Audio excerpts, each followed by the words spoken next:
Jose Mourinho একবার বলেছিল, গোটা দুনিয়ায় দুই ধরনের ফুটবল ফ্যান আছে, এক হচ্ছে রিয়াল মাদ্রিদ ফ্যান, আর একটা রিয়াল মাদ্রিদ বিরোধী এক দল।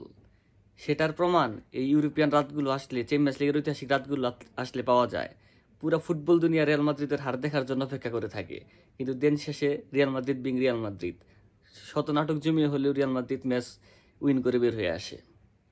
আপনি একটা চিন্তা করেন, একটা টিম 15 বারে চ্যাম্পিয়ন্স লিগ উইনার, লাস্ট 10 বছরে 6বার চ্যাম্পিয়ন্স লিগ জিতছে একটা টিম, সেই টিমরে ট্রল করা হইতেছে কি জন্য? যে অ্যাথলেটিক মাদ্রিদের সাথে ট্রাই ব্রেকারে জিতছে, ট্রল করার চেষ্টা চলতেছে আর কি। কিন্তু একটাবার চিন্তা করেন, লাস্ট 10 বছরে 6বার চ্যাম্পিয়ন্স লিগ উইনার, আর তাদের কেরিয়ারে 15বার চ্যাম্পিয়ন্স লিগ উইন করছে, এই টিমরে এই জন্য ট্রল করা হয়। বর্তমান চ্যাম্পিয়ন তাও আবার, এত সমৃদ্ধ ঐতিহ্য, ঈর্ষণীয় সাফল্য, এগুলা দেখলে আসলে পুরা পৃথিবী জুড়ে যেমন আপনার ফ্যান ফলোয়ার সৃষ্টি হবে, তেমন হেটার্সও সৃষ্টি হবে। রিয়াল মাদ্রিদের জন্য তাই হয়েছে। ওই যে জোসে মরিনহোর ওই কথাটা, যে একদিকে রিয়াল মাদ্রিদ, অপরদিকে রিয়াল মাদ্রিদ বিরোধী দল। রিয়াল মাদ্রিদ যে যে নামে পরিচয় দিক, আমি ওই দলের ফ্যান, ওই দলের ফ্যান, সেই দলের ফ্যান, আসলে এগুলা কিছুই না, এগুলা হচ্ছে রিয়াল মাদ্রিদের বিরোধী দল। এটাই হলো মেন কথা। মেট্রোপলিটানো ম্যাচ রিয়াল মাদ্রিদের 1 গোলে লিড ছিল, কিন্তু সেই লিডটা অ্যাথলেটিকো মাদ্রিদ 30 সেকেন্ডের ভিতরে 1 গোল করে লিডটা কিন্তু ইকুয়াল করে ফেলছে। সেই ম্যাচে অনুমান করতেছিলাম যে এখন Atletico Madrid Real Madrid pressure create করবে, কিন্তু তা হয় নাই। অ্যাথলেটিকো মাদ্রিদে ভুলিয়ে জায়গায় অ্যাথলেটিকো মাদ্রিদ বাস পার্কিং করতে গেছে। উল্টো প্রেশার দেওয়ার কথা ছিল কিন্তু অ্যাথলেটিকো মাদ্রিদের, নিজের ঘরের মাঠে খেলা, 30 মিনিটে গিয়ে গোল খাওয়া, ভিনিসিয়াসের পেনাল্টি মিস, কোনো কিছু হচ্ছে না মাঠে, সব কিছু শুধু মিস্টেক হচ্ছে প্রত্যেকটা প্লেয়ারের, সেই ম্যাচ থেকে এইভাবে বের হয়ে আসা ট্রাইব্রেকারে গিয়া, আবার আলভারেসের এরকম স্লিপ করা, এগুলো শুধু রিয়াল মাদ্রিদ বলে সম্ভব। আসলেই রিয়াল মাদ্রিদ ছাড়া গোটা পৃথিবীর অন্য কোনো দল হলে এটা কোনোভাবে সম্ভব হইতো না। রিয়াল মাদ্রিদ বলে এগুলা বারবার ঘটে। আসলে জন্ম, মৃত্যু আর রিয়াল মাদ্রিদের চ্যাম্পিয়ন্স লিগে নাটকীয় জয়, 3টা জিনিস একমাত্র নিশ্চিত এই পৃথিবীতে, তাছাড়া কোনো কিছু নিশ্চিত না। কি দুর্দান্ত প্রত্যেকটা প্লেয়ারদের প্যাশন দেখেন আপনি। এমবাপ্পে কিন্তু সবার আগে ডাবল টাচের কলটা করছে রেফারিরে, যে আলভারেসের মেবি ডাবল টাচ হয়েছে, তারপরে ভারত দেখছে এটা যে ডাবল টাচ, তারপরে পেনাল্টিটা বাতিল করে দিছে গোলটা। গোল করার পরে আপনি বালভার্দের দিকে তাকায় দেখেন, বালভার্দের প্যাশনটা দেখেন টিমের প্রতি। এই রত্ন জিদানকে ধন্যবাদ দিতে হয়, রত্নটা আমাদের আইনা দিছিল উরুগুয়ে থেকে, তার জন্য জিদানকে ধন্যবাদ, পেরেসকেও ধন্যবাদ।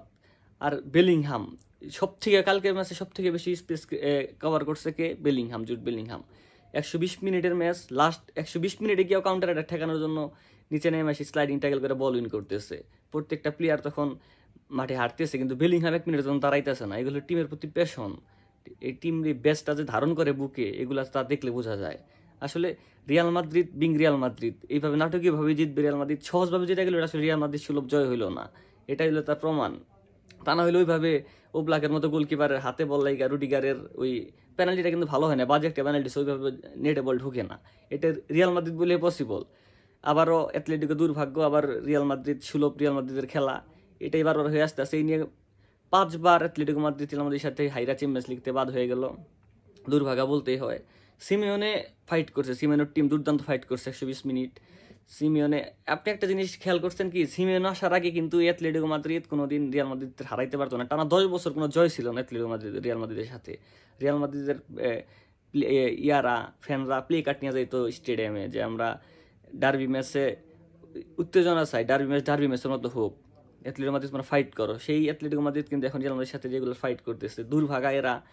রিয়াল মাদ্রিদের সাথে 2টা চ্যাম্পিয়ন্স লিগের ফাইনাল হারছে, বারবার রিয়াল মাদ্রিদের সাথেই তাদের কপাল পড়ে।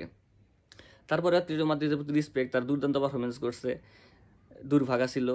এই একমাত্র পেনাল্টি আদায় করা ছাড়া, এমবাপ্পের পেনাল্টি আদায় করা ছাড়া তেমন কোনো ক্লিয়ার চান্স কিন্তু আসলে রিয়াল মাদ্রিদ ক্রিয়েট করতে পারে নাই। কিন্তু এইভাবে রিয়াল মাদ্রিদ কোনো একভাবে জিতা যায়, এটা হলো হেরিটেজ, এই ইউরোপিয়ান হেরিটেজের যে অংশ, সব থেকে বড় অংশ রিয়াল মাদ্রিদ, সেটার হলো প্রমাণ, এটা সব থেকে বড় প্রমাণ।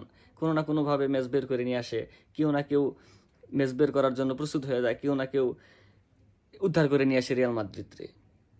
এবার লাক যেমন সাথে ছিল, লাক কিন্তু সবসময় যারা হার্ডওয়ার্ক করে তাদের সাথে থাকে, এটা একটা কথা। এটা আর এইসব আসলে রিয়াল মাদ্রিদ বলে পসিবল। এখন আর্সেনালের সাথে কোয়ার্টার ফাইনালে মুখোমুখি হবে রিয়াল মাদ্রিদ। অ্যাথলেটিকো মাদ্রিদের থেকে আর্সেনাল অনেক সহজ প্রতিপক্ষ হবে আশা করাই যায়, কারণ আর্সেনাল কখনো ইউরোপিয়ান হেরিটেজের অংশ না। আর এই চ্যাম্পিয়ন্স লিগ, বারবার বলে আসছি, চ্যাম্পিয়ন্স লিগে ঐতিহ্যটাই মেন হয়ে দাঁড়ায়, পারফরমেন্স, টিম স্ট্রেন্থ এগুলার থেকে। আর সব থেকে বড় অ্যাডভান্টেজ থাকবে রিয়াল মাদ্রিদের, সেকেন্ড লেগ হবে বার্নাবুতে, ফার্স্ট লিগ এমিরেটসে, সেকেন্ড লিগ বার্নাব্যুতে। এইখানে রিয়াল মাদ্রিদ অ্যাডভান্টেজ পাবে। এখন এই রিয়াল মাদ্রিদের প্রতি শুভেচ্ছা। রিয়াল মাদ্রিদের ভিনির যে কালকে ভিনির পারফরমেন্সে কালকে হতাশ হয়েছি, কিন্তু হাল ছাড়ার পাত্র ভিনি না, ভিনি কামব্যাক করবে সে আশাও থাকলাম। অ্যানচেলতি সব থেকে হাস্যকর সেটা লাগছে, অ্যানচেলতি নাকি 5 নাম্বার পেনাল্টি মারার জন্য এনরিককে নামাই দিছে, বাচ্চা একটা পোলা এনরিককে নামাই দিছে। তা যাই রুডিগার নিছে, আমি প্রিটি শিওর ছিলাম যে এনরিক মারলে মিস হবে, সেখান থেকে যাই ভুলটা করে নাই কার্লো যে এনরিককে মারাই। সব কিছু শেষে রিয়াল মাদ্রিদের শুভেচ্ছা। আলা মাদ্রিদ।